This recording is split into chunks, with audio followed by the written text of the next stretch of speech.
이 방산하고 조선은 그러면 과연 하반기까지도 상승이 연속될까에 대한 문제인데요. 저는 약간 하반기까지 위험할 것 같아요. 엔터, 화장품 이런 쪽은 이제 그렇게 거품도 끼어있지 않다. 건설과 원전도 거품이 아직까지도 안 꼈죠. 왜? 기술의 진보라는 측면에서 무조건 저는 AI를 제일 앞에다 두고 싶어요. 근데 AI가 성장할수록 로봇과 자율주행이 그 부수적인 거라고 저는 딱 봐요. 의료기기 산업은 저는 외국을 능가할 수 있는 굉장히 중요한 산업이라고 봐요.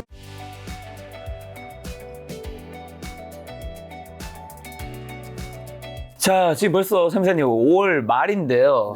지금 현재 한국이랑 미국 증시 점검부터 일단 한번 한다면요. 네, 일단은 지금 5월이잖아요. 우리나라 지수 최저점이 4월 9일이었거든요. 네. 그래서 4월 9일까지 거의 한 달 정도 더 축소시키면 한 2주 정도 빠졌었는데 그 빠졌던 가장 큰 이유는 그 당시로 되돌아가서 생각한다면 트럼프의 관세 정책이었어요. 그래서 이제 그렇죠. 중국을 제외한 거의 모든 나라를 일단 기본적으로 한 20에서 30%까지 관세를 상호 관세를 적용한다고 공표를 하고 또 중국은 뭐 100%에서 아마 한 145%까지 올라갔던 기억이 나거든요. 그래서 이제 그 정점이 4월 9일이었고요. 그래서 우리나라 증시가 4월 9일에 최저점을 찍게 됩니다. 이거 더 이렇게 관세 정책이 가면 위험하겠다 싶었는데 그 4월 9일을 저점으로 해서 이제 어찌 보면은 주식 투자에서 좋은 격언이 악재의 소멸, 악재의 희석은 호재다 이런 말이 있는데 그때까지가 딱 트럼프의 관세 정책의 최악의 상황이었고요. 그 이후로 상호 관세 뭐 25에서 30%까지 하기로 했던 거 90일 유예. 그러면서 이제 그때부터 뭐 일본 날라가고 우리나라에서도 통상부 직원들 날라가고 하면서 이렇게 계속 이제 외교통상 회의가 시작이 됐고 나라별로 그러면서 이제 중국 하나만 잡겠다 이런 트럼프 의지가 돋보였는데 사실은 글로벌 경기에서 G2라고 괜히 하는 게 아니거든요. 그래서 다른 나라들의 관세도 중요하지만 우리나라로서는 우리나라의 관세가 낮아지는 것도 중요하지만 미국과 중국의 이 관세 정책이 사실은 좀 유화되는 분위기로 가야 되는데 그렇게 가고 있었죠. 가고 있었고 실제로 미국과 중국이 통상협상을 한 번 했는데 한 번만에 우리 또 미국과 중국도 100% 정도 낮춰.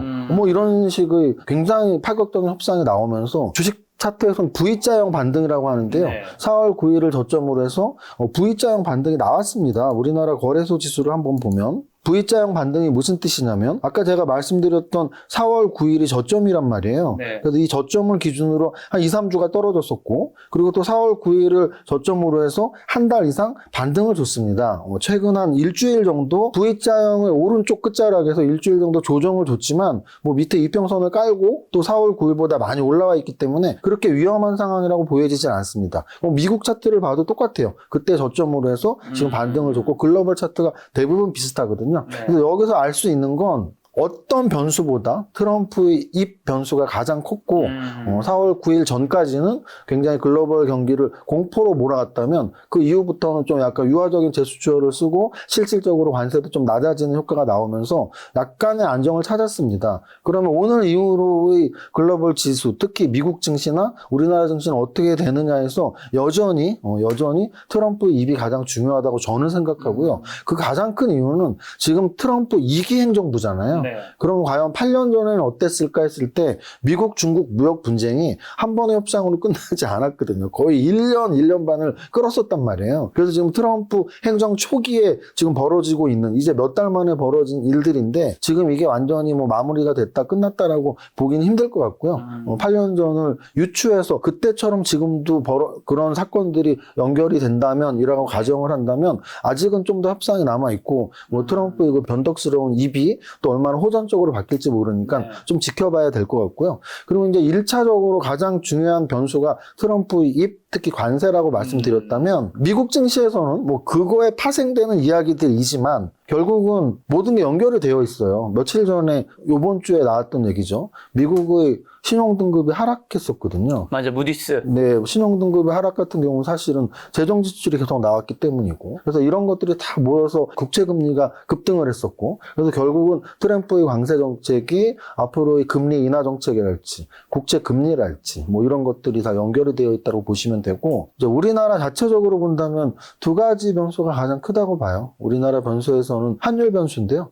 일단 환율은 안정을 찾고 있습니다. 물론 약간 우리나라의 힘으로만 안정을 찾은 건 아니고 미국의 환율 정책 자체가 지금 달러 약세를 기조로 하는 거기 때문에 달러가 약하다는 얘기는 우리나라가 강해지는 거죠. 그래서 지금 환율이 1,400원 이상에서 거의 6개월 이상 놀다가 1,400원 밑으로 떨어졌습니다. 근데 어쨌든 저쨌든 이유야 어쨌든 1,400원 이상에서 우리가 공포스러웠던 건 1,500원 근처까지 갔었거든요. 그래서 1,500원 넘어가고 1,600원 갈 수도 있다라는 불안감이 굉장히 컸었는데 뭐 이제는 환율에 대한 불안감이 1,400원 밑으로 확실히 떨어져 있기 때문에 지금 촬영일 기준으로 1,369원입니다. 그래서 막 1,450원, 1,480원까지 갔을 때에 비한다면 환율 공포는 많이 사그라들었고요. 그 다음에 이제 정치 불안인데요. 뭐 정치 불안이라는 건 결국은 우리나라의 뭐 정당의 싸움들은 계속 있었으니까 대통령의 부재가 가장 컸다면 어찌됐든 6월 3일 날 대통령 선거가 열리니까 그것도 이제 뭐 대통령 선거가 끝난다면 제가 방금 말씀드렸던 대통령의 부재는 사라지는 거니까 국내의 환율 급등이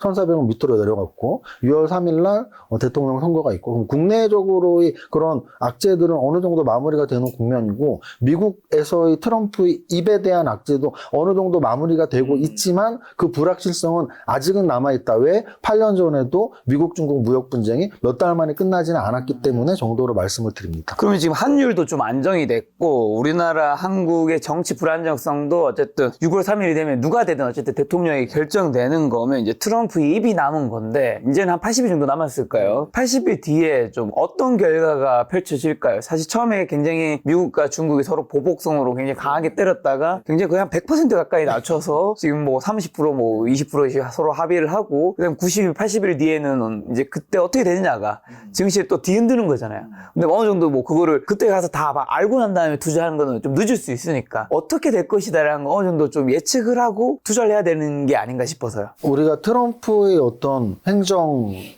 대해서 예측 불가능성이라는 말을 많이 하기 때문에 중국과의 관계가 어떻게 될지 예측하는 거는 사실은 뭐 쉽지 않습니다. 쉽지 않다기보다 거의 불가능에 가깝고요. 그래도 이제 스토리를 아까 말씀드린 것처럼 한다면 과거 8년 전의 사례로 든다면 90일 만에 뭔가 완벽하게 해결되긴 저는 쉽지 않다고 보고요. 완화가 될 수는 있겠지만 완벽한 해결이 되긴 쉽지 않다라는 측면은 어떻게 우리가 알 수 있냐면 러시아와 우크라이나의 전쟁으로 알 수 있어요. 무슨 뜻이냐면 러시아와 우크라이나의 전쟁이 지금 거의 4년이 됐거든요.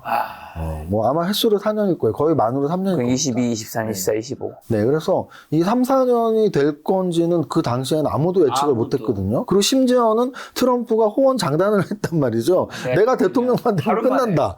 안 끝나잖아요. 이게 왜 그러냐면 개인 대 개인이 싸움을 해도 몇 년 동안 소송을 하고 감정 싸움 나고 손해 안 보려고 하는 게 특히나 최근 자본주의 사회에서 벌어지는 일들인데 이 자본주의 사회에서 국가 대 국가의 싸움이 진짜 복합적이거든요. 그 복합적인 싸움이기 때문에 최근의 우크라이나와 러시아의 전쟁이 종전으로 가지 않는 모습들이 계속 나오는 거고요. 그런 관점에서 본다면 저는 미국과 중국의 무역 분쟁은 지토로서 특히 미국의 입장에서 굉장히 중국을 견제하는 거는 과거부터 계속 되어 왔었거든요. 근데 과거부터 계속 되어 왔던 그 중국 견제가 특히나 트럼프는 더하다는 거죠. 왜냐하면 트럼프는 자국 보호주의, 뭐 백인 보호주의 이런 정책을 쓰기 때문에 여러 면에서 아마 중국에 대한 견제는 어느 대통령보다 강하게 이루어지는 거고 행정 초기에 지금 이기 행정부 초기에 이렇게 강하게 던지고 좀 약화시키는 것처럼 보이지만 그 이유가 중국의 눈치나 중국 때문이 절대 아니거든요. 왜냐하면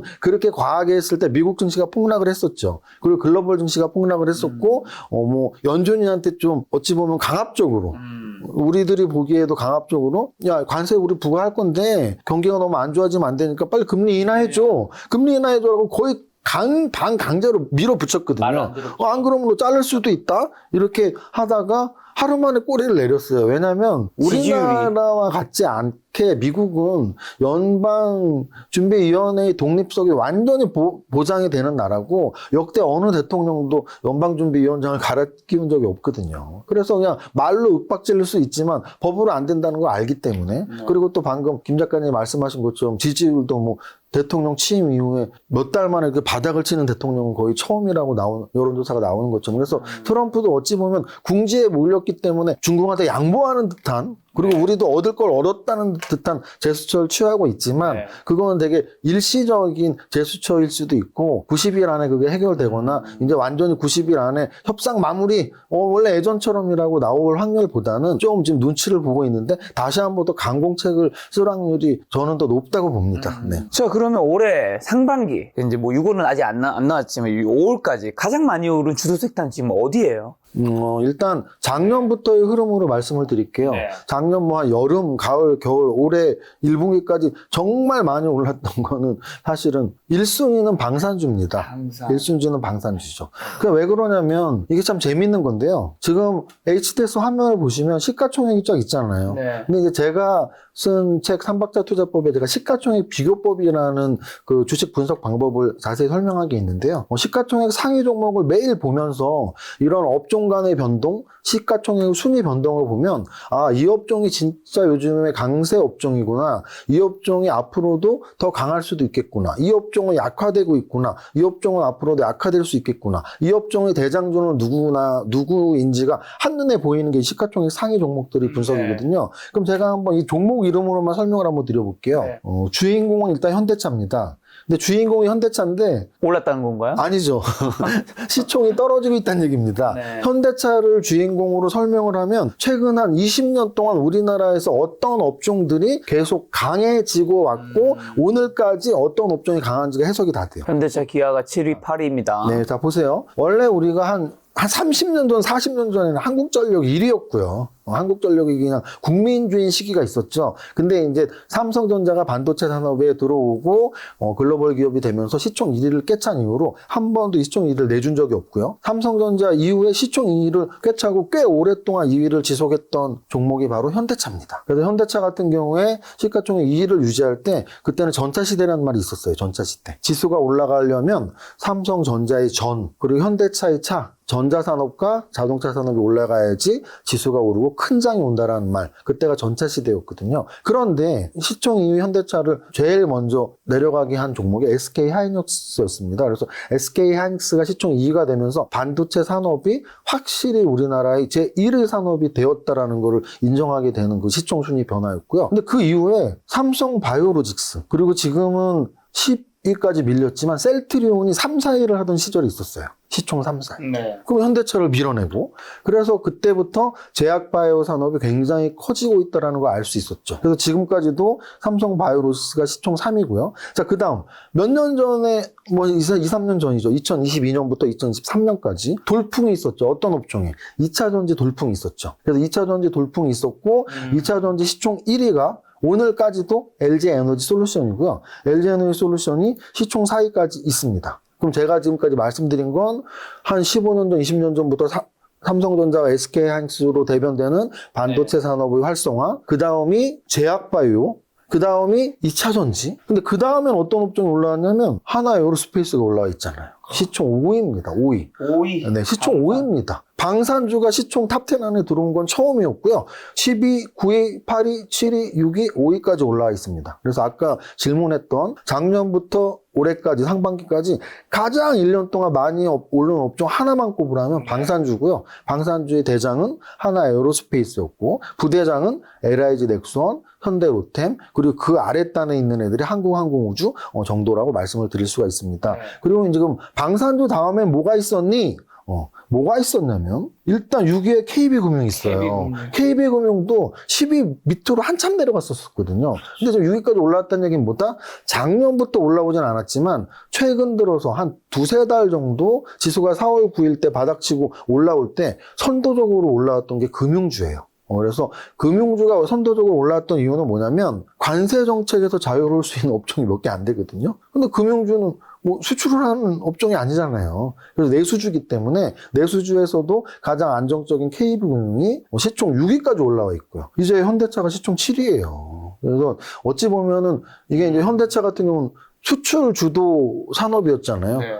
특히나 우리나라 분들이 현대차보다 외제차를 사실 좀 좋아하는 경향들, 젊은 분들은 더욱더 수출을 잘해야 되는데, 여러분들 다 아시겠지만 트럼프의 관세 정책에서 자동차 다 두드려 매길 거야, 품목 관세 해버릴 거야 이래버리니까 힘을 전혀 못 쓰고 있고, 거기다 중요한 건 2차 전지까지 흔들리면서 전기차 판매량이 낮아지니까 네. 현대차가 이제 힘을 못 쓰고 있는 상황이고요. 그래서 방산주의 대장 하나 에어로스페이스를 중요하게 말씀드렸고, 하나 더 말씀드린다면 HD 현대중공업이 있죠. HD 현대중공업도 역시 탑10 아래에 있었어요. 네. 사실은 제가 아까 방산주는 탑10에 처음 들어왔다라고 말씀드렸었는데, 조선주는 시총 4위까지 올라갔던 적이 있습니다. 언제냐면 2006년, 2007년에 우리나라 조선업이 세계 1위 때가 있었어요. 네. 그 당시에 지금은 HD 현대중공업이지만 그 당시는 현대중공업이었죠. 기업 분할하기 전에. 현대중공업이 지금 기업 분할하면서 뭐 HD 현대중공업, HD 현대미포조선, HD 어쩌고 저쩌고가 굉장히 종목이 많아졌는데, 예전엔 그냥 현대중공업이었어요. 현대중공업은 시총 4위까지 올라갔던 조선주의 대장주였고요. 기업 분할하고서 기업이 쪼개져갖고 시총이 탑10 안에 올라온 적이 한 번도 없었거든요. 그런데 역시 작년 가을부터 올해 상반기까지, 특히 트럼프가 대통령이 되면서, 그래서 방사는 러시아 우크라이나 전쟁, 이스라엘 전쟁 이런 불안함 속에서 오르다가 트럼프가 대통령 되면서 더 많이 올랐고, 조선주는 작년 가을 겨울쯤에 좀 뭐 실적이 좋아지고 있어 정도로 오르다가 역시 트럼프가 대통령이 되면서 우리가 한국한테 도움받을 수 있는 건 조선업이야, 뭐 이런 얘기 나오면서 그때부터 폭발을 한 거죠. 그래서 지금 꽤 1년 또는 6개월 정도 상승을 보인 업종을 꼽자면 시총 상위 종목에서 바로 나오는 겁니다. 하나에어로스페이스, HD 현대중공업, 그리고 최근 몇 달 동안 KB금융, 요 정도의 업종을 말씀드리면 되고요. 시총 1위 종목이 막 탑10이나 요 안에 못 들은 애들이 있을 거 아니에요. 제 기억에 의해서 말씀을 드린다면 전력기기가 있겠죠? 전력기기. 전력기기는 3인방으로 생각하시면 되고, 어디죠? HD 현대일렉, 그리고 LS 일렉트릭, 그리고 효성중공업, 요 3인방 중에 역시 대장은 HD 현대일렉이었고요. 근데 전력기기는 조선과 방산이랑 좀 달라요. 조선과 방산은 트럼프가 대통령이 되면서 지금까지도 올랐던 애들이고요. 네. 사실은 전력기기 3인방은 트럼프가 대통령이 되면서 AI 빅테크들이 좀 출렁거렸거든요. 그러면서 전력기기주들도 같이 출렁거려갖고 고점에서 좀 조정을 몇 달 받은 상태고요. 그리고 최근 들어서 작년에는 별로 움직임이 없었는데 올해 들어서 정말 좋은 움직임 보이는 거 두 개만 꼽으라고 한다면 화장품 관련주랑 건설주를 꼽을 수가 있습니다. 근데 이 건설주는 플러스 원전까지. 이제 오늘 녹화일 기준으로 오늘 가장 많이 오른 애들이 원전하고 건설이거든요. 네. 건설은 바로 여기 있네요. 두산 에너빌리티가 시총 13위까지 올라와 있는데요. 얘도 13위가 거의 기록일 겁니다. 제 기억에. 원전 관련주가 시총 13위까지 올라온 적이 없었거든요. 그래서 지금 두산 에너빌리티 또는 현대건설 이런 애들이 대장주가 돼서 원전, 건설 이쪽이 지금 올라오고 있고요. 그리고 화장품 관련주에서는 원래 대장이었던 아모레퍼시픽, LG생활건강보다 더 강하게 움직이는 APR, 실리콘2 이런 종목들이 움직이면서 작년 가을부터 올해 지금까지 올라왔던 업종은 이 정도로 정리하면 될 것 같아요. 계속 좋았던 거는 방산주, 조선주, 진짜 좋았다가 조정받은 애들이 전력기기, 그리고 별로였는데 올해 들어서 강화되고 있는 애들이 화장품, 건설주, 거기에 엔터주까지. 엔터주, 하이브나 뭐 JYP나 지금 다 움직임 좋거든요. SM이나. 그래서 엔터주까지. 이 정도면은 최근에 강한 업종은 거의 다 말씀드린 것 같아요. 자, 그럼 중요한 거는 이제 최근에 강한 업종 섹터들이 이제 올해 하반기에도 강한 친구들이 있을 거고 떨어진 친구도 있을 거고, 이 중에서 하반기에도 좀 강할 것 같은 친구랑 아니면 새로운 또 유망 섹터들은 좀 어떤 게 있을까요, 그냥? 일단은 기존에 강했던 애들에 대한 이제 우리가 올라가는 애들은 언제 꺾일지를 생각하면 되는 거고, 네. 떨어져 있는 애들은 언제 올라갈지를 생각하면 되고, 그렇죠. 뭐 조정받은 애들은 얘 조정받고 있는데 올라갈까 떨어질까, 이렇게 세 가지거든요. 왜냐하면 이게 추세라는 게 원래 세 가지예요. 상승 추세, 비추세, 하락 추세. 상승 추세 애들은 지금 계속 올라가긴 하는데 언젠가 고점을 찍을 텐데, 하락 추세 애들은 야 맨날 떨어지네, 얘네 언제부터 오를까. 그리고 비추세 애들은 막 조정받는데 위로 튈까 아래로 튈까. 그럼 업종으로 내가 설명을 드린다면, 일단 계속 오르고 있는 상승 추세 중에 신고점 근처에 있는 애들은 두 가지 애들이에요. 방산하고 조선. 그렇죠. 이 방산하고 조선은 그러면 과연 하반기까지도 상승이 연속될까에 대한 문제인데요. 사실 그거는 저는 약간 하반기까지 위험할 것 같아요. 왜냐하면 상승의 기간이 꽤 됐습니다. 그렇죠. 그러니까 이게 우리가 영원히 오른 주식은 네, 상승은 기간과 상승률을 봐야 되는데요. 사실 하나 에어로스페이스 상승 한 3, 4년 했고요. 바닥 대비 거의 20배 정도 올랐거든요. 그래갖고, 야, 이게 여기서 막 2배, 3배 더 올라서 뭐 바닥 대비 100배까지 오를까? 그런 시기가 이제 딱 2차 전지의 2023년 7월의 시기라고 보면 돼요. 2023년 7월의 시기에 2차 전지들 중에 주도주들이 30배, 50배씩 올랐었고요. 얘 이제 뭐 2배 올라가면 100배인데? 그러면서 막 2024, 2025까지 올라라고 강하게 언급했던 애널분들 또는 오른다고 강하게 믿고 있던 분들의 계좌에 2차 전지가 지금은 굉장히 쭉정이가 돼버린 거죠. 왜냐하면 고점 대비 지금 막 2분의 1토막, 3분의 1토막, 4분의 1토막이 나버렸으니까. 그래서 중요한 건 저는 그렇게 생각합니다. 단기적으로 한 달, 두 달 이 추세를 타서 나는 뭐 20%, 30% 더 수익 날 수 있어. 이런 관점으로는 조선주하고 방산주를 볼 수 있는데 네. 오늘의 주가에서 2배, 3배 더 간다고 한다면 정말 뭐 이제 50배, 100배가 되거든요. 그래서 2배, 3배가 뭐 연말까지 더 갈까라는 확률은 저는 좀 더 낮고, 왜? 기간도 오래됐고 상승률도 크기 때문에. 그리고 재료 가치 측면에서도 사실은 그래요. 방산과 조선이 올라간 이유가 아까도 말씀드렸지만 트럼프 행정부의 역할이 굉장히 컸거든요. 컸죠. 굉장히 컸습니다. 근데 우리가 어떤 행정부가 집권을 하고 초기에 굉장히 그 강력한 드라이버가 생기는 거지, 시간이 지날수록 흐지부지 된단 말이죠. 그래서 우리나라의 조선업, 우리나라의 방산업이 자체적으로도 강한 업종이지만 지금 버프를 받았던 거는 트럼프 행정부의 버프를 받은 거고, 그거를 좀 제외한다. 마치 이런 거예요. 계속 2차 전지 언급하는데 2년 전에 2차 전지가, 우리나라 2차 전지가 2년 전에 강했어요. 양극재, 음극재, 전해질, 이렇게 파트별로 강한 주도주들이 있었단 말이죠. 2년 전에. 그런데 우리나라의 2차 전지가 수출도 잘하고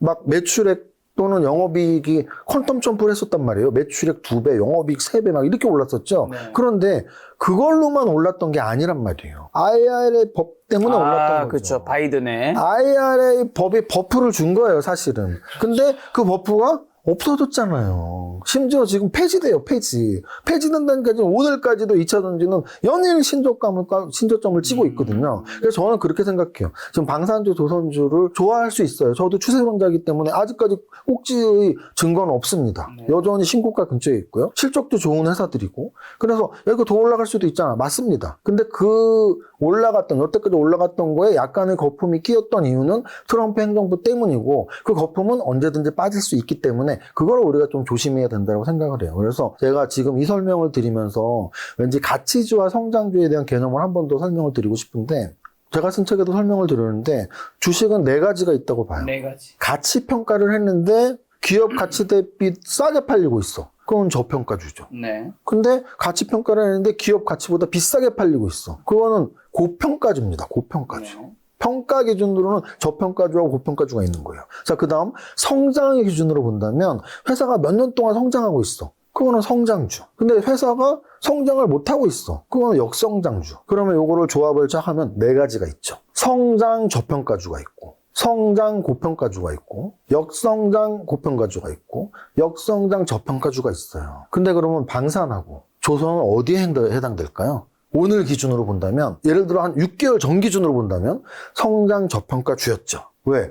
조선하고 방산이 우리가 막 성장주라고 생각 안 했잖아요. 그리고 기업 가치 대비 실적이 너무 좋은 회사들이라고 생각했으니까 저평가주라는 영역이었어요. 근데 매출이 퀀텀 점프를 막 한 거죠. 그럼 매출이 성장하니까 성장주의 반열에 들어간 거예요. 그러면 성장 저평가주니까 주가가 막 올라가는 거죠. 네. 매출은 성장하는데 주가는 왜 이렇게 저평가되어 있어? 그런데 아까 말씀드렸지만 조선주, 방산주 차트를 보면 이제는 더 이상 저평가주라고 해석하기엔 좀 무리가 있어요. 그럼 어찌 보면 성장 적정평가 또는 성장 고평가 영역으로 들어가고 있는 거죠. 그럼 이 회사의 주가가 유지가 되려면 그 성장이 계속 유지가 되든지 네. 또는 주가가 떨어지든지 둘 중에 하나밖에 없거든요. 그래서 저는 방산하고 조선은 더 이상 저평가의 영역은 아니기 때문에 네. 성장 적정평가 또는 성장 고평가 정도까지 들어갔기 때문에 그걸 좀 조심해야 되는 업종이라고 말씀을 드릴 수가 있어요.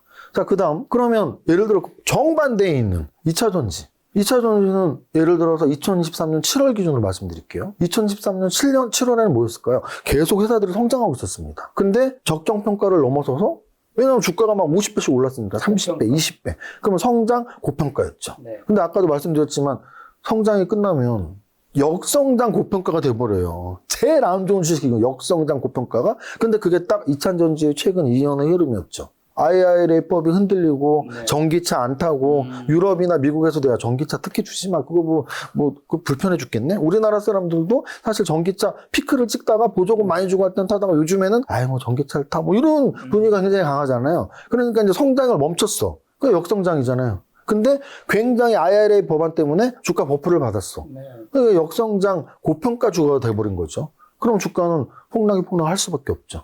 그러면 아직까지도 역성장인데 고평가의 영역을 벗어나냐 했을 때 어느 정도 벗어나고 있는 정도겠죠. 몇 년 동안 막 반에 반토막 났으니까. 그러면 역성장 적정평가 정도라고 한다면 이 전기차가 올라갈 수 있는 조건은 딱 하나예요. 역성장이 빨리 성장으로 돌아서야 되겠죠. 근데 이제 그런 거를 확인하는 시간이 필요한 거겠죠. 그래서 아직은 바닥을 안 대야됐지만 고평가에서 많이 떨어져 있네. 네. 왜냐하면 고평가, 저평가는 그 기업의 실적도 중요하지만 주가 수준도 굉장히 중요해요. 그거 너무 당연한 거잖아요. 주가가 10배 오르면 퍼가 공이 하나 더 붙어요. 네. 똑같은 실적에서 퍼가 10이었던 종목이 주가가 10배 오르면 퍼가 100이 됩니다. 당연히 고평가죠. 근데 똑같은 실적에서 주가가 반토막이나 그럼 퍼가 100이었던 게 50이 돼요. 똑같은 실적에서 그 반토막에서 또 반토막이나 그럼 25가 돼요. 그러니까 지금 2차 전지 애들은 막 퍼가 50, 100까지 올라갔다가 지금 뭐 20, 10으로 내려가 있는 수준이라고 보시면 돼요. 그러니까 이제 고평가는 좀 벗어났지만 성장 쪽으로 좀 보이는 힌트들이 나와야 되지 않을까? 이런 게 2차 전지고. 그러면 어찌 보면 화장품, 엔터 이런 것들이 제가 보기에는 성장하고 있으면서 고평가의 영역이 아닌 애들인 거죠. 왜냐하면 이제 오르기 시작했고 근데 미래의 성장성은 누구보다 밝은 게 우리는 다 알고 있잖아요. 막말로 불닭볶음면이 그렇게 성장 제품이 될지는 아무도 몰랐단 말이에요. 제가 말하는 성장이라는 게, 뭐 로봇 AI는 성장 산업이고, 조선은 비성장이야. 이게 아니고, 매출이 증가하면 성장이에요. 지금 여기서 말하는 거 앞에 생략된 게 매출 성장 산업. 그러면은 성장 산업이 아니더라도 그 기업이 매출이 성장하면 매출 성장 기업인 거거든요. 네. 근데 대표적인 매출 성장 기업이 불닭볶음면인데, 그럼 우리나라 인구 정해져 있잖아요. 우리나라 인구가 무슨 5천만에서 5억이 된 것도 아닌데, 삼양식품의 매출이 10배, 20배, 30배 올라갔단 말이에요. 왜 올라갔는데, 5천만 명이 먹던 라면에서 5억 명, 10억 명이 먹는 라면으로 바뀐 거죠. 그러면은 당연히 매출 성장 기업이 돼버리니까 다른 음식료 기업보다 퀀텀 점프가 나온 거예요. 그래서 결국은 내국인들만 사고 있던 거를 외국인들도 사냐? 이게 요즘에 소비재의 굉장히 중요한 포인트입니다. 그랬을 때 대표적인 업종이 화장품하고 엔터가 되는 거죠. 왜? 우리나라 사람들만 좋아하던 가수들을 외국 사람들이 좋아하고 우리나라 사람들만 좋아했던 화장품을 외국 사람들이 좋아하고 실제로 아모레퍼시픽 LG생활건강이 주가를 좀 이렇게 바닥을 기고 있는 중에도 APR, 실리콘2 이런 종목들이 올라갈 수 있었던 건 내국인들보다 외국인들을 상대로 사업 모델을 구축을 했기 때문이에요. 그래서 어찌 보면은 이런 관점으로 또 말할 수 있는 건 의료기기 업종이 있겠죠. 의료기기 업종이 우리나라 분들만 피부과를 가는 게 아니고 외국인들이 내국에 의료 관광을 와서 피부과를 다니고 중국분도 많이 오더라고요. 네, 그래서 그 외국인들이 또 자기 나라 가서 야 한국 피부과 최고야. 그러니까 또 그런 의료기기들이 수출이 되고. 그래서 우리가 지금 성장 산업이냐 안 성장 산업이냐에 대한 구분이 전통적인 이거는 성장 산업이야, 이거는 역성장 산업에 보다 매출액이 증가하면 성장인데 어떨 때 매출액이 증가할까를 봤을 때 국내에만 국한되어 있던 산업이 외국까지 활짝 펼쳐질 때가 바로 성장 산업으로 진입하는 시점이니까 엔터 또는 화장품, 이런 쪽은 이제 성장으로 계속 진입하고 있는 중이다. 그리고 그렇게 거품도 끼어있지 않다. 정도로 말씀을 드릴 수가 있고요. 그럼 제가 아까 말씀드렸던 주요 업종들 중에 대부분 말씀을 드린 거죠. 네. 네, 그렇습니다. 건설과 원전은 건설과 원전도 거품이 아직까지도 안 꼈죠. 왜? 건설주는 정말 20년 동안 한 번도 오른 적이 없어요. 딱딱 한 번씩 올랐던 때가 언제냐면 건설주가 올랐을 때가 트럼프 대통령이 8년 전에 대통령 됐을 때예요. 왜냐? 그때 김정은 국방위원장하고 만나갖고 뭐 하이 브라더 어쩌고저쩌고 하면서 그때 건설주들이 한 주가가 두세 배 올랐었거든요. 네. 왜냐하면 이제 평화적으로 다 해결되면 우리나라의 건설 회사들이 북한들 할 수 있겠구나. 근데 그건 아까 말했던 재료잖아요. 그 재료가 현실이 됐나요? 안 됐죠. 그러니까 실적과 연결이 안 됐죠. 그리고 부동산 시장이 여러 가지 뭐 PF 사태나 이런 것들 때문에 좀 얼어붙어 오면서 건설 산업은 더군다나 성장 산업이 아니고 매출액 증가 별로 안 나오니까 건설주들은 되게 오랫동안 침체되어 있었어요. 그런 걸 아까 제가 말씀드렸던 역성장 가치 정도라고 표현할 수 있어요. 왜냐하면 건설주들이 뭐 거품이 끼어있지는 않으니까 역성장 거품주는 아니죠. 그러면 역성장 가치주들은 사실 인기가 없어요. 우리가 제일 조심해야 되는 건 아까도 말씀드렸지만 역성장 거품주예요. 성장이 끝나버린 거품주. 그거는 한번 폭락하면 2배, 3배 떨어지거든요. 3분의 1도 막 나요. 근데 제일 좋아해야 될 건 성장 가치주겠죠. 막 성장을 하는데 가치주야 저평가되어 있어. 네. 자, 그런데 건설주들이 원래 역성장 가치주였는데 최근 들어서 움직임이 좋아졌어요. 몇 달 동안. 거기에 포인트가 있는데 실적도 좋아지고 있지만 역시 재료 가치가 또 가미가 된 거죠. 그럼 그 재료 가치는 여러 가지가 있습니다. 지금 전쟁을 몇 년씩 하고 있는데 저 전쟁이 꼭 끝날 수 있지 않을까. 또는 이번에 이제 또 대선도 있는데 또 대선에 또 이렇게 경기가 좋아지도록 재정 지출이 나올 테니까 전국의 또 부동산 시장이 좀 좋아지지 않을까. 거기에 플러스 원전에 대해서 지금 미국에서 굉장히 좋은 혜택들을 주는 법안들이 상정되려고 하는데 그래서 원전 업체도 수혜지만 그 원전을 짓는 건설주도 수혜다. 이런 관점에서 지금 건설주들이 뭐 복합 테마가 돼버린 거예요. 평화 테마. 전쟁이 끝나면 건설주가 오르겠지. 또는 대선 테마. 대선 때문에 돈이 많이 풀리고 집권 초기에 부동산 시장을 활성화시키는 게 우리나라의 대부분의 집권 초기 정책들이거든요. 그러니까 이런 모든 것들에 딱 타이밍이 맞으면서 건설주가 좀 올라가고 있다. 이렇게 표현할 수 있습니다. 자, 방산조선이 굉장히 좋지만 지금 밸류에이션이 부담스럽다는 얘기 해주셨는데 그럼 궁금한 거는 만약에 세무사님이 방산과 조선주를 지금 가지고 계신다면 언제부터 파실 거예요? 지금까지 가지고 있었어요. 네. 그러면 이제 지금부터 다 익절인지 아니면 좀 어느 정도 익절하고 나머지 어떤 매출액의 기울기가 꺾이는 걸 보고 배도하시는지 어떻게 해야 될까? 보유자들은? 네, 일단 보유자들은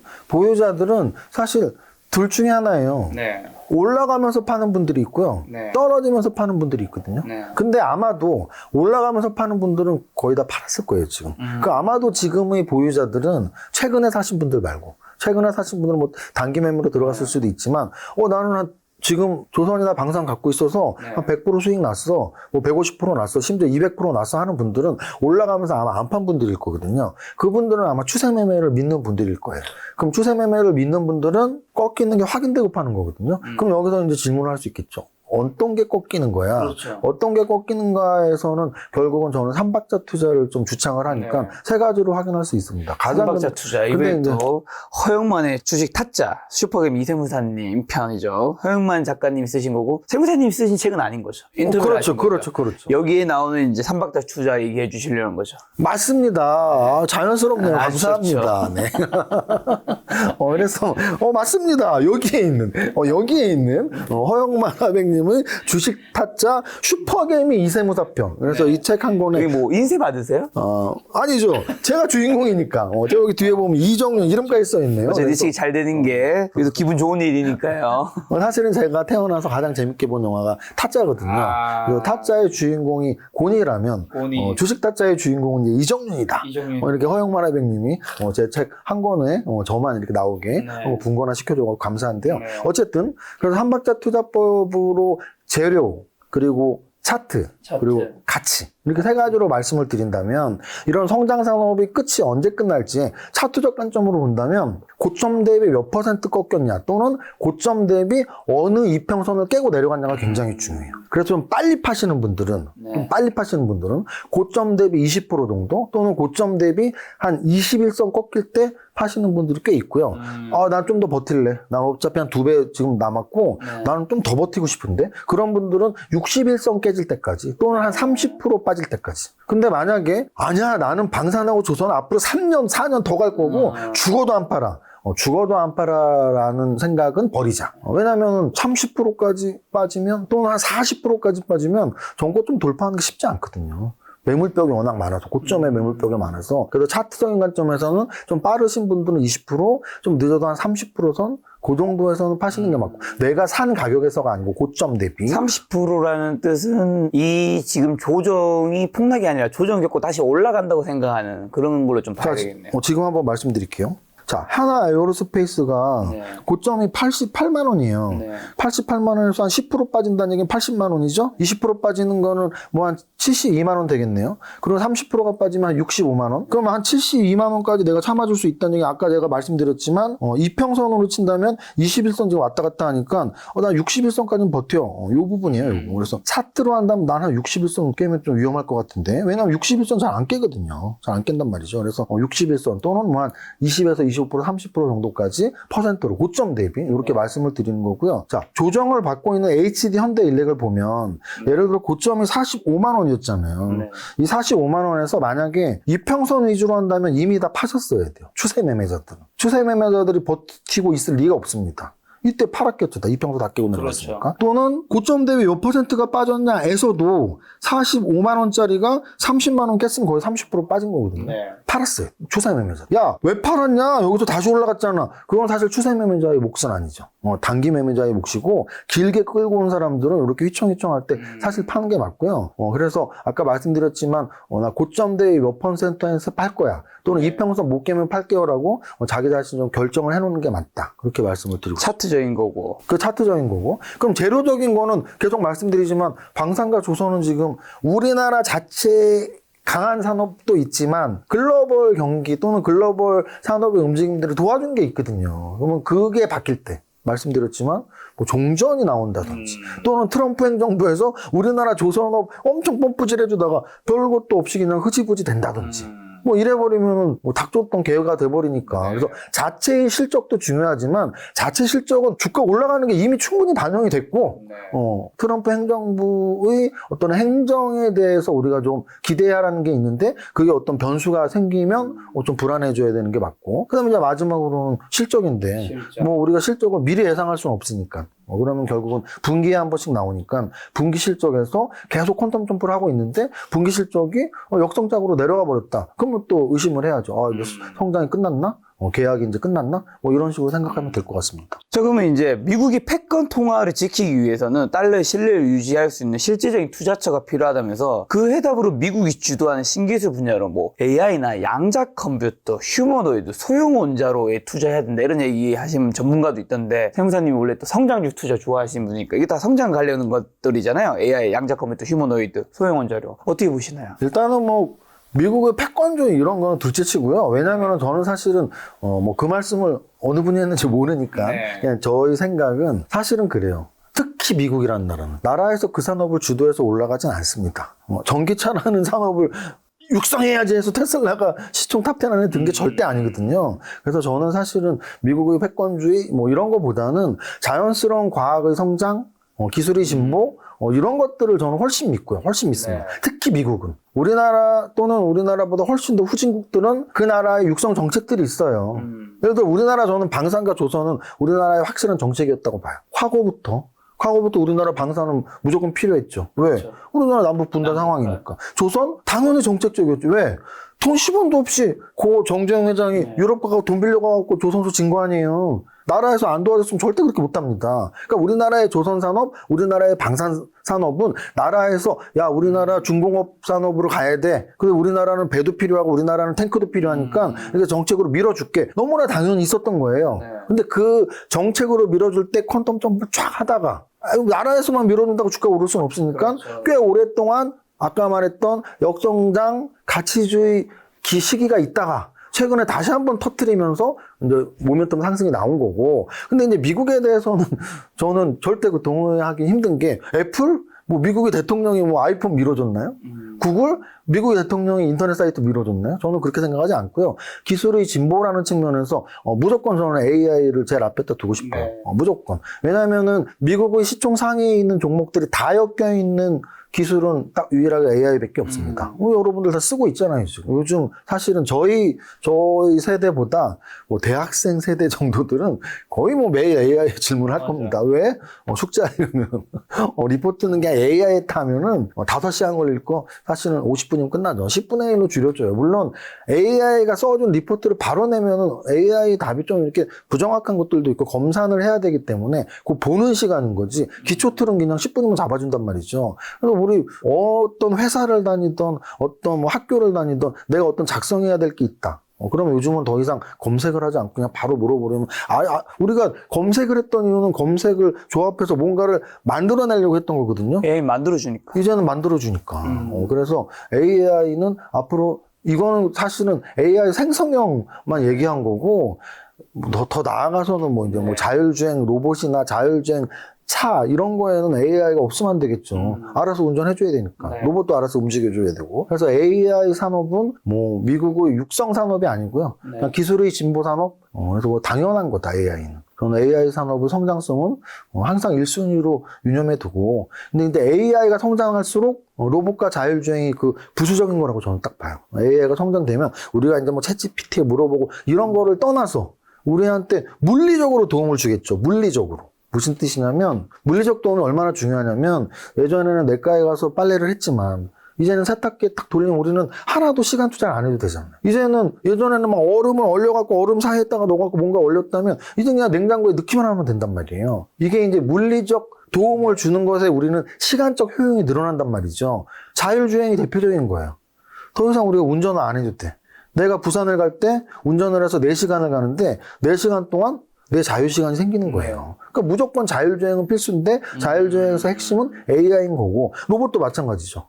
세탁기, 냉장고는 가만히 부착되어 있잖아요. 움직이는, 그래서 요즘 휴머노이드 로봇 시대라고 하는데 움직이는 애들이, 특히 팔다리가 있는 애들이 우리를 도와준다면 굉장히 많은 부분에서 도와줄 수 있고 거기에도 역시 AI는 장착되니까 저는 AI가 필수, 그 하단에 있는 우리를 실제 도와주는 애들은 자율주행 차, 그리고 자율주행 로봇, 이 정도로 생각합니다. 그러면 요즘에 뭐 AI라든가 그 다음에 비트코인도 그렇고 전기차도 그렇고 관련된 것들이 다 전기가 필요하다면서 전력기기라든가 소형 원자력 이런 거 얘기하시는 분들 있잖아요. SMR 같은 것들. 그거는 이제 뭐 너무 당연하죠. 왜냐면은 아까도 말씀드렸지만 작년 1년으로 친다면 사실 조선주는 트럼프 대통령 되고 나서 오른 게 많으니까 작년 1년으로 친다면 방산하고 전력기기가 거의 동등했거든요. 근데 이제 올해까지도 연장되면서 올라간 게 방산주고 올해는 흔들렸던 게 이제 전력기기란 말이에요. 그래서 뭐 AI 때문에 전력기기 산업이 성장한다라는 거 이미 뭐 작년부터 검증이 된 거고,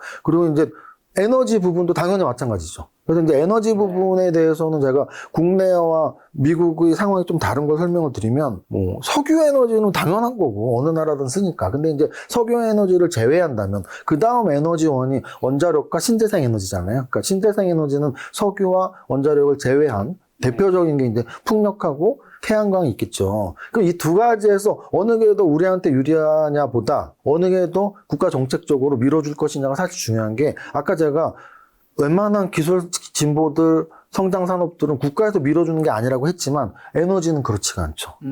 왜냐하면 에너지는 정책 사업이거든요. 한국전력 국가 거예요. 한국전력. 그렇죠. 그래서 나라에서 야 원자력, 우리 뭐 과거 정당에 따라서 탈원전 또 아니면 원전에 집중, 이런 게 다 국가 정책이란 말이죠. 근데 지금 이제 두 가지가 좀 충돌하고 있는 게, 국내 정치 상황에서는 뭐 당 이름을 말씀 안 드려도 다 알잖아요. 어느 당은 원자력을 훨씬 발전시켜야 된다. 어느 당은 원자력도 뭐 예전엔 탈원전이었지만 지금 원자력도 필요하긴 하지만 그래도 신재생 에너지가 더 중요하다. 뭐 이런 게 이제 각 당의 차이가 있잖아요. 근데 미국은 지금 신재생 에너지는 사실, 미국도 사실 정당 차이예요. 미국도 민주당에서는 신재생 에너지를 활성화시키기 위해서 IRA법이 나왔던 거고. 근데 당이 공화당으로 바뀌면서 야 신재생에너지 저거 다 무슨 지원을 왜 하면서 원자력 하면 되지 굳이 그걸 왜 이렇게 돼버린 거예요. 근데 지금 우리나라 미국이 당이 다르잖아요. 만약에 우리나라에서 민주당이 된다면 미국은 공화당이니까. 그럼 미국은 야 신재생 이제 아니야, 원전이야. 근데 우리나라는 근데 신재생 좀 해줘야지. 그래서 이게 주가가 어떻게 움직이고 있냐면 사실은 글로벌 재료가 훨씬 커요. 우리나라 자체 정책보다 글로벌 정책이 더 크기 때문에 원자력 관련주들은 두산에너빌리티를 포함해서 오늘까지도 올라갔고요. 신재생 에너지는 정책 발표할 때 조금씩 오르다가 결국 미국에서 야 신재생 에너지는 아니야 이래버리니까 어제 오늘 이틀 동안 굉장한 급락이 나왔습니다. 네. 자, 그리고 또 요 책에서 허영만의 주식타짜에서 있는 8T 투자 성공 법칙은 뭔가요? 이제 8T 성공 법칙에 대해서 말씀을 드리면 제가 사실은 주식 공부를 뭐 수백 권의 책을 읽고 했죠. 근데 그 수백 권의 책 중에 여기저기에서 중요한 것들을 뽑아내는데요. 뭐 주식의 기법이나 뭐 여러 가지 좋은 책들도 있지만 심리와 자금 관리의 중요성을 쓴 책이 있어요. 알렉산더 엘더의 뭐 나이 트레이딩 룸으로 오라 또는 심리 투자 기법, 정신과 의사인데 그래서 알렉산더 엘더가 쓴 책에 3M이 중요하다라고 나와요. 그래서 3M이 바로 메서드, 기법, 네. 마인드, 심리, 그리고 머니, 자금 관리. 그래서 저도 그거에 영감을 받아서 제가 책을 쓰면은 뭐 3T, 8T 뭐 이런 조합을 한번 만들어 보자 해서 8가지 T로 시작하는 영어 단어가 주식에 중요하다. 그래서 뭐 트레이딩, 매매가 중요하다. 또는 타입. 너의 타입을 알아야 된다. 여기서 말하는 투자 유형이 뭐 단기 매매자인지 중장기 투자인지 타입이 중요하다. 또는 텀, 중장기로 할 건지 단기로 할 건지. 아니면은 트레이딩, 매매로 할 건지. 또는 트렌드. 그래서 시장의 트렌드를 잘 이해해야 되고. 뭐 트라이, 계속 시도해라. 뭐 테크닉, 기법을 익혀라. 뭐 이런 8가지 단어로 8T를 만들어낸 겁니다.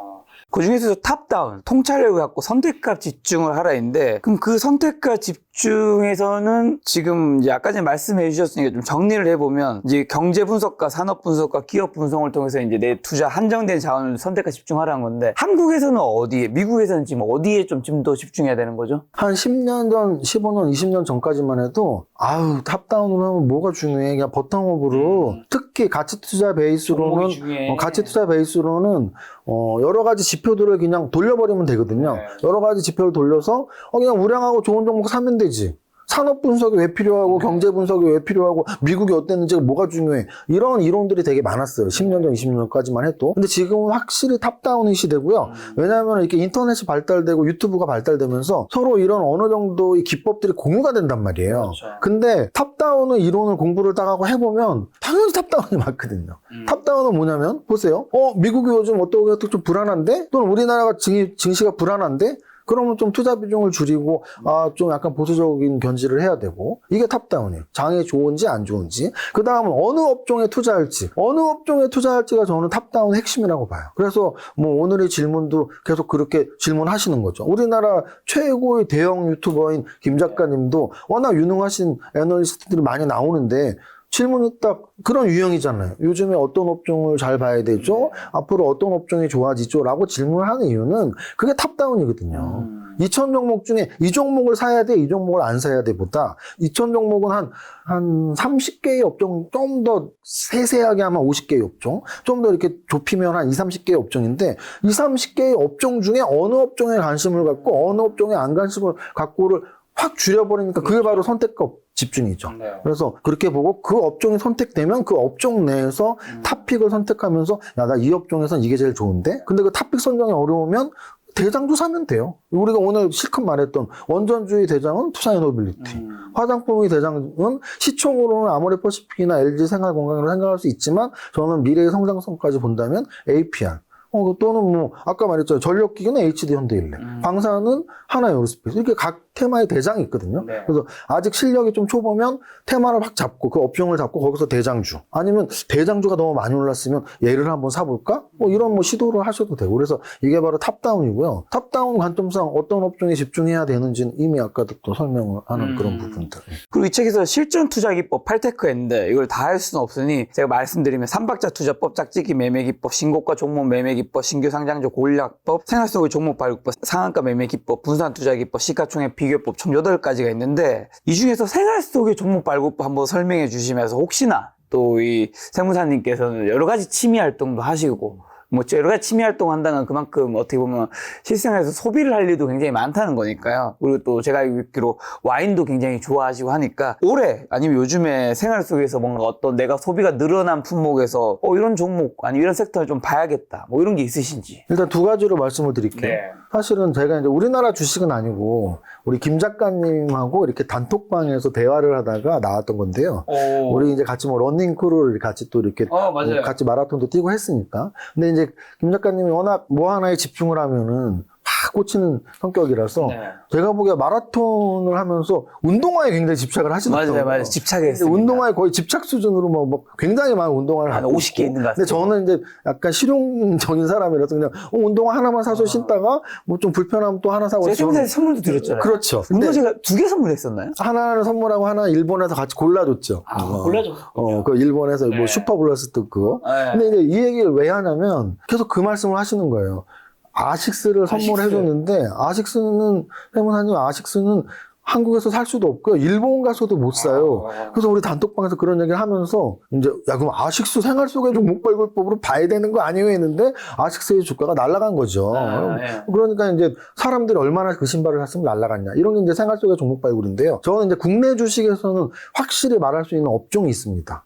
저는 지금도 약간 피부 트러블이 있는데요. 이게 참 신기해요. 중고등학교 때도 여드름이 거의 안 났었는데 나이 이렇게 좀 들고서 한 3년 전부터 피부가 이렇게 올라오더라고요. 몇 달에 한 번씩. 이제 되게 억울하죠. 왜냐면 젊었을 때도 안 나던 여드름이 몇 달에 한 번씩 막 이렇게 올라오고 이마에도 나고 볼에도 나고. 그래서 이제 피부과를 갔죠. 이게 이제 약 처방을 받으면 사실 가라앉긴 하는데 그래도 또 뭐 유튜브도 하고 하니까 미리 좀 사전에 좀 더 그거를 올라올 확률을 낮추고 싶어서 피부 관리를 받고 있습니다. 지금도. 이 피부 관리 받는데 이 정도야. 안 받는, 받아, 안 받아? 저 받아요.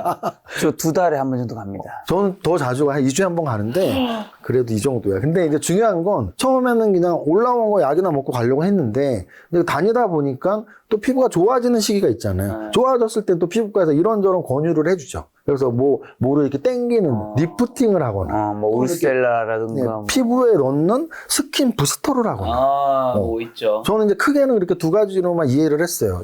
여기를 이렇게 해주는 리프팅, 그리고 피부를 좋게 해주는 스킨 부스터. 네. 그런데 한 2, 3년 피부과를 다니다 보니까 물론 외국 제품들도 있지만 우리나라 제품을 권함을 받거나 실제 제가 시술을 받는 경우가 있단 말이죠. 네. 근데 그 회사들이 시총이 엄청 커요. 대표적으로 여기 한번 보겠습니다. 이게 코스닥 시가총액 상인데요. 아까 제가 말씀드렸지만 거래소 시가총액 상위를 말씀드리면서 제 8T 중에 8가지 기법 중에 시가총액 비교법이라는 기법이 있다 그랬잖아요. 코스닥 시가총액 비교도 마찬가지. 코스닥 시가총액 상위를 보면 한눈에 알 수 있어요. 뭘 알 수 있냐면 제약바이오와 2차 전지가 탑10 안에 다 들어있다라고 알 수 있어요. 근데 그 제약바이오 중에서 알테오젠이나 HLB는 신약 개발하는 회사예요. 요 펩트론은 지금 역사적 신고가 찍고 있죠? 펩트론은 뭐 하는 회사냐면 비만 치료제예요. 그러면 탑다운 분석상 신고가를 치고 있는 펩트론을 봤다면 비만 치료제 뭐 한 10개밖에 안 되거든요. 공부하시면 돼요. 그 중에 어떤 성장성 있는 회사가 뭐가 있는지. 자, 그 다음 중요한 건 이건데요. 파마리서치 차트 보세요. 그냥 매일매일 오르고 있죠. 파마리서치. 휴젤 계속해서 오르고 있어요. 클래시스 오르다가 살짝 조정받았지만 거의 매일매일 몇 년 동안 올랐습니다. 그럼 이 세 종목이 뭐냐? 아까 제가 말씀드렸던 피부과의 의료기기들이에요. 대표적으로 파마리서치는 뭐냐면 스킨 부스터라고 할 수 있는 리쥬란을 만드는 회사예요. 연어의 생식세포를 원료로 해서 이렇게 피부에 주입을 시키면 피부가 광이 난다. 그게 리쥬란. 우리나라에서 만든 제품이에요. 자, 그 다음 휴젤은 뭐냐면 우리가 보톡스 하잖아요. 과거에 양대산맥이 휴젤하고 메지톡스였거든요. 근데 메지톡스는 뭐 소송에서 좀 문제 생기고 하고 쭉 주가가 떨어졌고 휴젤은 계속 승승장구해서 오늘 고점이 며칠 전 3일 전 고점이 역사적 신고가입니다. 휴젤은 보톡스를 만드는 회사, 국산 보톡스를 만드는 회사. 그리고 마지막으로 클리시스가 뭐냐면 우리가 아까 말했던 리프팅 업체 중에 아까 써마지 뭐 이런 것들이 울세라 뭐 이런 것들이 아마 외국산 리프팅이고요. 요 클래시스가 슈링크라는 국내 업체에서 만든 리프팅인데 그게 바로 클래시스에서 만든 거죠. 그래서 저는 사실은 이 코스닥의 시총 상위에서 파마리서치, 휴젤, 클래시스가 탑10 안에 들어오는 훨씬 전부터 의료기기 중요성을 계속 말씀드린 이유가 뭐냐면 이번 질문이 생활 속의 종목 발굴법이었잖아요. 제가 피부과를 다니면서 느꼈거든요. 정말 이것들을 남자인 저도 맞는데 주변에 남자분들 되게 많아. 베드 이렇게 누워서 관리받는 분들 중에. 그리고 여자분들은 뭐 10년 이상 굉장히 많은 분들 관리를 받고 있고 근데 거기서 나아가서 삼양식품의 불닭볶음면처럼 우리나라의 이런 의료기기들이 외국인들이 와서 피부 진료를 받고 나아가서 그 의료기기들이 그 외국의 나라들에 뻗어나가고 있다라는 거죠. 그리고 더 중요한 건 저는 어떤 산업에서 맨파워의 중요성을 굉장히 중요하게 생각하는데요. 제가 대학 다닐 때 전교 1등이 또는 전국 수석이 가는 데가 서울대 전자공학과였거든요. 전자공학과 나와서 어디 갔을까요? 삼성전자 반도체 갔겠죠. 너무나 당연히. 그래서 우리나라 반도체 산업이 이렇게 성장을 했겠죠. 지금 서울대 의대 가죠. 그럼 지금은 다 어딜 갈까요? 전국의 의대를 가겠죠. 그럼 전국의 의대 가신 분들이 의사 선생님을 할 수도 있지만 그분들 중에 나는 의사보다 저도 세무사예요. 세무사인데 난 주식이 더 좋은데 투식이 더 좋은 이유는 적성에도 맞고 돈을 더 잘 벌기도 하고. 네. 그러면 의사인 분들 중에 나는 그냥 이렇게 진료하는 의사보다는 이렇게 좀 피부과나 성형외과 의료기기를 만들어서 회사 하나 차리고 싶다. 나는 연구가 맞아.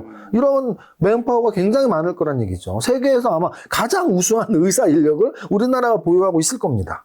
그럼 앞으로 성장성이 있는 산업이 제약바이오에서도 신약 개발은 아직 외국에 좀 못 미치지만 의료기기 산업은 저는 외국을 능가할 수 있는 굉장히 중요한 산업이라고 봐요. 그리고 생활 속의 종목발굴법에 대한 답변입니다. 네. 아식스는 지금 어떤가요? 김 작가님 굉장히 즐겨 신는 러닝화죠. 아식스의 주가를 보면은 저희가 막 그런 말을 했던 게 막 작년 여름 그때쯤이었을 거예요. 맞아요. 근데 그때보다도 거의 2배 가깝게 그잖아요. 작년 여름 정도의 주가가 저점은 한 2,000엔 정도 되니까 지금 3,400이니까 거의 2배 정도 된 거고요. 만약에 마라톤을 저 같은 경우는 러닝클럽을 2023년에 했거든요. 기억나시죠? 2023년에 처음 이제 그 10km 대회 때 만났던 2023년에는 700엔이었거든요. 네. 그때 대비는 거의 57에 35, 5배가 올랐습니다. 3년 동안. 그러니까 네. 이 만으로 2년 몇 개월이죠. 2년 몇 개월 동안 5배가 올랐어요. 그래서 주식 타짜신데 왜 안 사셨어요? 저는 미국 기업 주식까지는 하는데 일본 기업 주식까지는 하지 않아서 아니 그렇게 아식스 신발이 많으면서 왜 안 샀어? 제가 살려고 할 때쯤 이미 요런 가격이죠. 부담스럽더라고요. 맞습니다. 이게 참 주식이 여러분들 댓글도 많이 저도 보는데 네. 말이 쉽지 이런 댓글인데 맞습니다. 사실 저도 말하면서 죄송하기도 해요. 하지만 어떤 평론가로서 또 주식을 오랫동안 한 사람으로서 네. 약간 쉽게 전달하려고 하니까 제가 쉽게 말을 하는 거지 실전 투자를 할 땐 그렇게 쉽지 않죠. 그렇게 쉬우면 제가 100조 1000조 벌었겠죠. 그래서 절대 쉬운 건 아닌데 여러분들한테 쉽게 설명하려고 쉽게 하는 거다. 실전 투자는 훨씬 어렵다라는 말씀을 솔직히 드립니다. 네. 자, 마지막 그러면 삼성전자 하이닉스만 한번 좀 볼까요, 차트? 사실 이제 삼성전자 하이닉스는 시장의 중심에서는 조금 멀어졌다. 왜냐면은 이게 이제 삼성전자 차트거든요. 그러면 지금 삼성전자의 차트의 고점이 작년 7월이거든요. 근데 1년 동안 88,000원에서 5만 원이 됐단 말이에요. 네. 그럼 과연 아까 제가 작년 여름부터 지금까지도 계속 올랐다라고 말한 하나 에어로스페이스 차트를 본다면 작년 여름 7월 달에 25만 원에서 85만 원까지 3배가 올랐어요.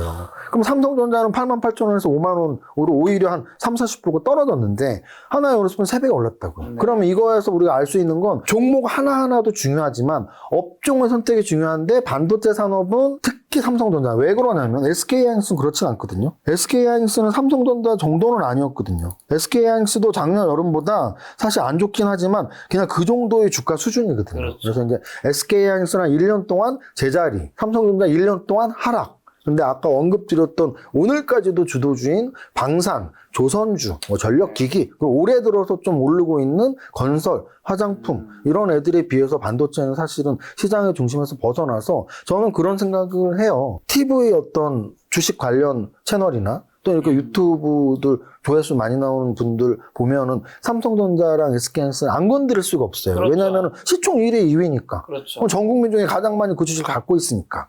그잖아요. 시총이 300조짜리 삼성전자를 갖고 있는 분과 시총 3천억짜리 주식을 갖고 있는 분은 사람 수가 비교가 안 될 거예요. 그러니까 당연히 많은 분들이 보니까 어떤 주식 방송이나 이런 주식 유튜버 분들이 삼성전자, SK하이닉스를 분석을 할 수밖에 없지만 실전 투자를 하는 입장에서는 1, 2년 동안 삼성전자, SK하이닉스를 약간 관심 바뀌다.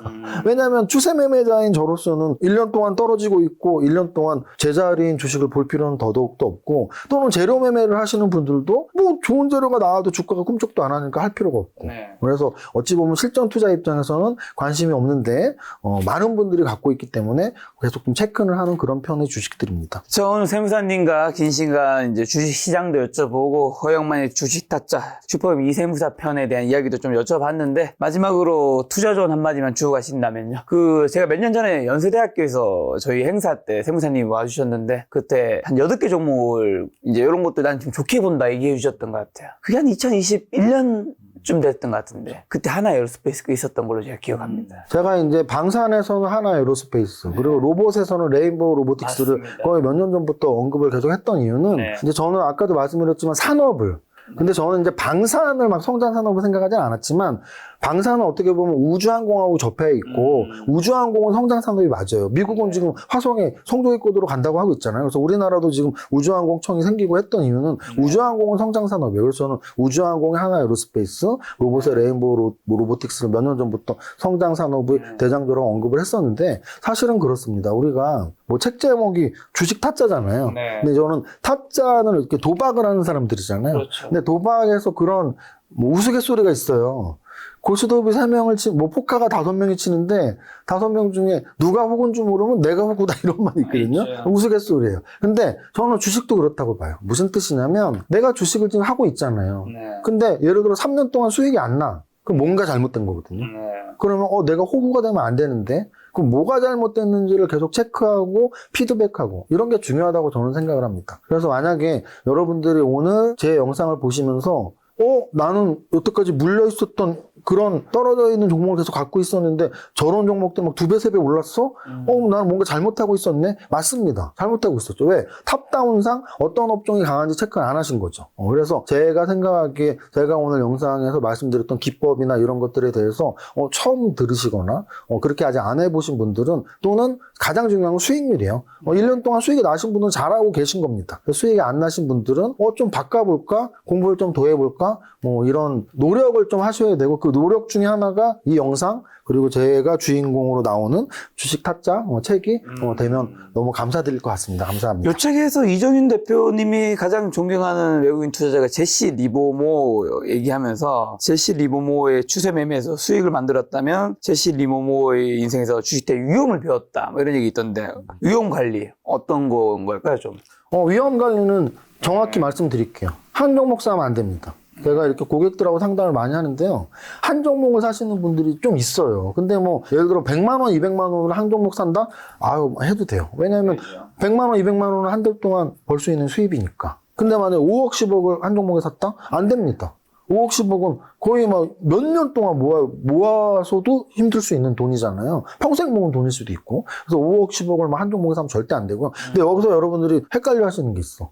나는 종목 한 5개 샀는데요. 그래서 물어보니까 뭐 삼성전자, 우선주, SK 하이닉스, 뭐 한미반도체. 그거는 한 종목이에요. 반도체라는 한 종목. 나 5개 샀는데 물어봤더니 에코프로, BM, 포스코 퓨처스, 포스코 홀딩스. 그건 한 종목이에요. 한 업종이. 그래서 여러분들이 한 종목을 사면 안 되는 건 당연하고 한 업종에 다 사도 안 되고 최하 업종을 한 3개 정도 금액이 적으면 3개 정도 그리고 또 금액이 좀 많으시면 5개, 8개 정도 업종 분산을 하면서 업종 내 탑픽을 선정하는 연습을 하는 게 중요하다라는 마지막 조언 드립니다. 알겠습니다. 세무사님의 투자 인사이트 궁금하신 분들은 허영만의 주식투자 이 책 보시면 대부분 주식책이 굉장히 어렵지만 이 책은 만화로 되어 있고 사파로 되어 있고 그리고 글도 그렇게 많지 않고 글도 사실 굉장히 쉽게 되어 있기 때문에 훨씬 재밌게 주식을 좀 공부할 수 있지 않을까 싶습니다. 또 세무사님과는 다다음 달에 좋은 시간 한번 만들어 보도록 하겠습니다. 오늘 만난 손님은 슈퍼개미 이정윤 세무사님이었습니다. 지금까지 소중한 시간 함께해 주셔서 정말 감사합니다. 오늘도 여기까지였습니다. 고생 많으셨습니다. 감사합니다.